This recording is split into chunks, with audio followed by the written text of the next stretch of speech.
Malapit na nga ba mag-end of the world? Sabi sa Mateo Kapitulo 24 versikulo 7, maglalaban-laban ang mga bansa at gayon din ang mga kaharian. Magkakaroon ng tagutom at lilindol sa maraming lugar.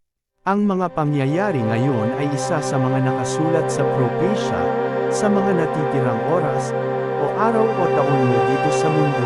Ano ba ang iyong ginagawa? Ayon sa Gawa Kapitulo 3 versikulo 19. Kaya nga, magsisi kayo at magbalik loob sa Diyos upang patawarin ang inyong mga kasalanan. Mga kapatid, lahat naman po tayo ay makasalanan, pero sa kabila ng lahat mahal tayo ng Panginoon kaya binigay niya ang kanyang kaisa-isang anak. Juan Kapitulo 3 versikulo 16. Sapagkat gayon na lamang ang pag-ibig ng Diyos sa sangkatauhan, kaya't ibinigay niya ang kanyang kaisa-isang anak, upang ang sinumang sumampalataya sa kanya ay hindi mapahamak, kundi magkaroon ng buhay na walang hanggan.